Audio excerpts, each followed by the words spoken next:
కాంగ్రెస్ జెండాను ఎగురవేసి సిడబ్ల్యూసీ సమావేశాలను ఏఐసీసీ అధ్యక్షులు ఖర్గే ప్రారంభించారు. ఈ సమావేశాలకు సోనియా గాంధీ, రాహుల్, ప్రియాంక గాంధీ హాజరయ్యారు. ఇవాళ రేపు 2 రోజుల పాటు ఈ సమావేశాలు జరగనున్నాయి. దీనిపై మరింత సమాచారం మా ప్రతినిధి హరీష్ లైవ్ ద్వారా అందిస్తారు. హరీష్, చెప్పండి, 2 రోజుల పాటు ఎలాంటి కీలక నిర్ణయాలు తీసుకున్నారు? Thank you Varun. Congress working committee సమావేశం ప్రారంభమైంది. ఏదైతే ఖర్గే ఏఐసీసీ అధ్యక్షుడు ఖర్గే అధ్యక్షతన సమావేశం కొనసాగుతుంది. ఈ పద్యంలో పలు కీలక అంశాలపైన కూడా ఈ సమావేశంలో చర్చకు వస్తున్నాయి. ప్రధానంగా చూడవచ్చు, ఏదైతే వచ్చే 5 రాష్ట్రాలు ఉన్నాయి, అలాగే 12వ తేదీన పార్లమెంట్ సమావేశాలు ఉన్నాయి. అలాగే ఇప్పటికే ఇండియా కూటమి నేపథ్యంలో కూడా కాంగ్రెస్ పార్టీ ఎన్నికల సిద్ధమవుతుంది. ప్రాంతీయ పార్టీలు ఇండియా కూటమితో విభేదిస్తున్నాయి. ఇలాంటి పార్టీల పైన ఏ విధంగా ముందుకెళ్ళి ఏ విధమైన అనుసరించాలి, అలాగే పార్లమెంట్ల సందర్భంగా కావచ్చు, అలాగే ఇప్పుడు వచ్చే 5 రాష్ట్రాల ఎన్నికల్లో కాంగ్రెస్ పార్టీ ఏ విధంగా వెళ్ళాలి, అలాగే సంస్థాగత నిర్మాణం కాంగ్రెస్ పార్టీని ఏ విధంగా సంస్థాగతంగా నిర్మాణం తీసుకోవాలి, అలాగే బలోపేతం చేయాలనే పలు అంశాలపైన కీలకమైన అంశాలపైన చర్చ జరుగుతున్నట్టుగా తెలుస్తుంది. ప్రధానంగా చూడవచ్చు, ఏదైతే సిడబ్ల్యూసీ సమావేశం చర్చించిన ఏదైతే నిర్ణయాలు ఉంటాయో అవే ఫైనలైజ్ గా ఉంటాయి. కాంగ్రెస్ పార్టీ ఎక్కడ ఏ రాష్ట్రంలో ఏ ఇంప్లిమెంట్ చేయాలనుకున్నా ఈ సిడబ్ల్యూసీ చర్చించిన అంశాలనే ప్రధానంగా ఎజెండాగా కొనసాగుతాయి.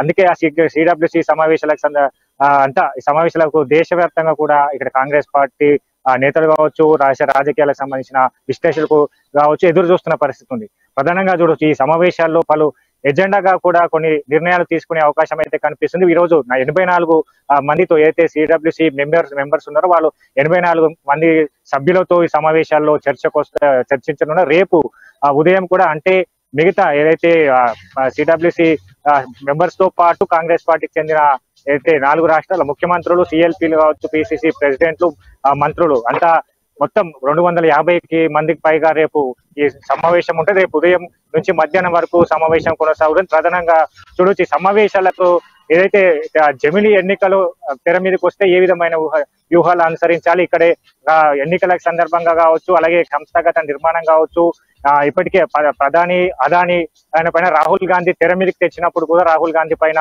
వేటు పడింది, ఆయన కోర్టు కేసులు అయినా. ఈ నేపథ్యంలో ఇంకా ఆ సత్సంబంధాలను ప్రజాక్షేత్రంలో వెలితీసేందుకు ఏ విధమైన వ్యూహాలు అనుసరించాలి అనే దానిపైన ఖచ్చితంగా ఈ సమావేశంలో చర్చకు వస్తున్నట్టుగా తెలుస్తుంది.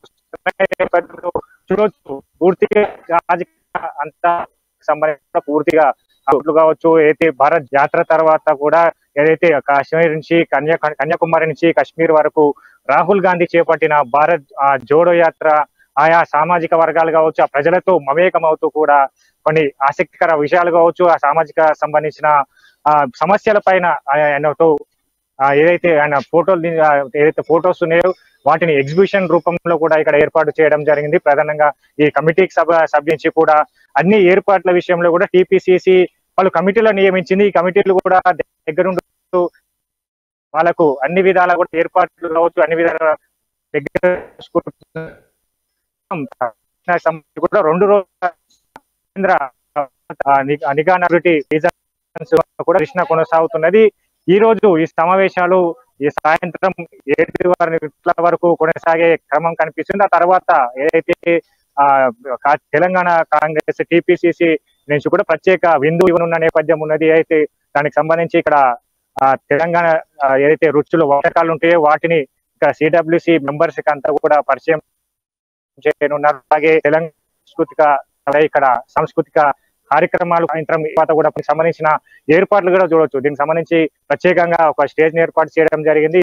వాళ్ళంతా మెంబర్స్ అంతా కూర్చునేందుకు కూడా చైర్స్ ను సిద్ధం చేస్తున్నారు. అదంతా కబడ్డీతో కార్యక్రమాలు ఈ రోజు అంటే ఈ సిడబ్ల్యూ సమావేశంలో తొలిదరికి పరిచయం చేస్తున్న నేపథ్యం ఉంది.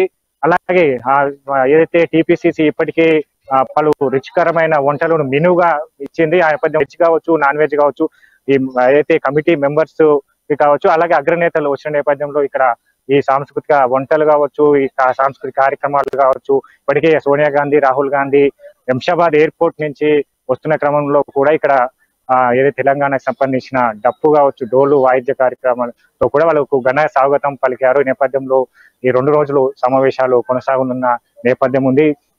ఈ రోజు సాయంత్రం 7 గంటల వరకు సమావేశాలు కొనసాగుతున్న క్రమంలో రేపు ఉదయం నుంచి కూడా సమావేశాలు ఉంటాయి. రేపు మధ్యాహ్నం తర్వాత అంతా విజయబేరి తుగ్గూడలోని విజయబేరి సభకు రేపు చేరుకోనున్నారు. విజయబేరి సభ వేదిక గ్యారంటీ స్కీమ్ ను సోనియా గాంధీ ప్రకటించున్నారు.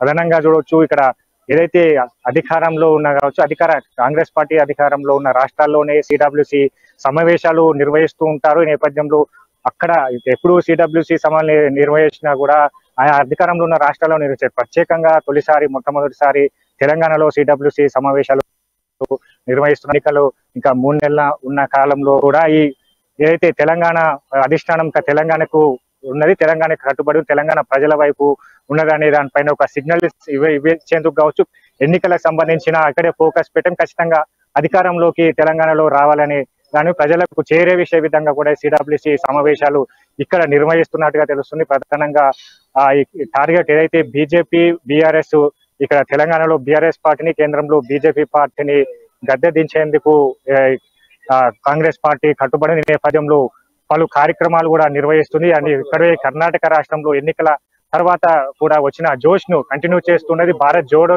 యాత్ర తర్వాత కూడా దేశవ్యాప్తంగా కూడా కాంగ్రెస్ పార్టీ శ్రేణుల్లో జోడో యాత్ర వైబ్రేషన్స్ కొనసాగుతున్నాయి. ఈ నేపథ్యంలో ఇక్కడ ఇప్పటికే తెలంగాణకు సంబంధించి కూడా పలు డిక్లరేషన్లు ఇచ్చింది, పలు చార్జ్ షీట్ కమిటీని కూడా వేసింది. ఆ చార్జ్ షీట్ కమిటీ నియోజకవర్గ నేతలకు సంబంధించిన వైఫల్యాలు, ప్రభుత్వ వైఫల్యాల పైన కూడా చార్జ్ షీట్ కమిటీ కూడా చార్జ్ షీట్లు ఇవ్వనున్నారు. రేపు పైగా 6 గ్యారంటీస్ తో కూడా రేపు ప్రకటన ఉంటది.